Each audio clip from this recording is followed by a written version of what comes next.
Hi, good morning, Igan. Good morning. Good morning at Rhea at Susie. Good morning po mga kapuso. Nasa borderline na po ng ating Philippine Area of Responsibility yung low pressure area na dating bagyong Chadeng. Ayon sa Pag-asa, ngayong madaling araw namataan na ang LPA dyan sa layong 215 kilometers sa may hilagang kanluran ng Lawag City, bandang West Philippine Sea na po yan. Nasa dagat na po siya. Nabunutan nga po tayo ng tinig sa mabilis sa paghina ng bagyong Chadeng. Mula sa pagiging super typhoon bago pumasok ng PARA, unti-unti itong bumaba sa kategoryang tropical depression bago mag-landfall dito sa may Dinapigi, Isabela kahapon ng umaga. Pasko na ka. Matani, paanong tuloy-tuloy ang paghina ng bagyong Chadeng? Anong nagdulo dito? Yes, Igan. Alam natin kasi kapag ang bagyo ay nasa may karagatan, dapat tuloy-tuloy nalalakas yan. Pero dalawang bagay, humina yung bagyo dahil dun sa paglakas na tinatawag nating vertical wind shear. Kasi ang bagyo dapat malakas yung hangin niyan dala-dala, pero yung hangin niya mula sa ibaba hanggang doon sa ibabaw dapat ay hindi masyadong magkaiba ng value.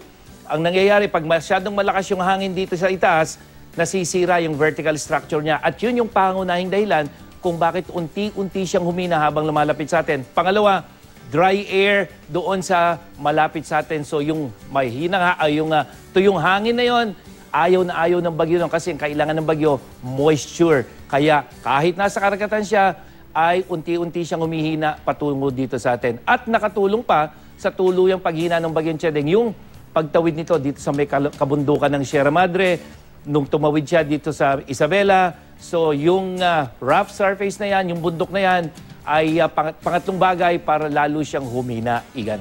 Kita nyo? Talagang napakaswerte natin. Meron tayong Sierra Madre. Okay, Mantani, may inaasahan pang bagyo o tuloy-tuloy na ba itong ating tag-araw? Sa totoo lang, Igan, may namataang bagong bagyo dyan sa may Pacific Ocean. Oh, ayan. Ayan yung US Joint Typhoon Warning Center at ang JMA o Japan Meteorological Agency. Isa po itong tropical storm, may international name na Haishen. Pero sa forecast track ng The Weather Company, mababa po yung tsansa nitong umabot sa Philippine Area of Responsibility. Sa halip, hihina po ito habang nasa karagatan at unti-unti na ring mawawala. Kaya ngayon, araw ng Lunes, dito sa Luzon, asahan pa rin ang mahinang ulan at thunderstorm, lalo na dyan sa may Rio ng Ilocos, Cordillera at ilang bahagi ng Central Luzon, lalo na dyan sa may Zambales, Bataan area. Base yan sa datos ng The Weather Company, may mahinang ulan din dito sa may Calabarzon at sa Bicol Region.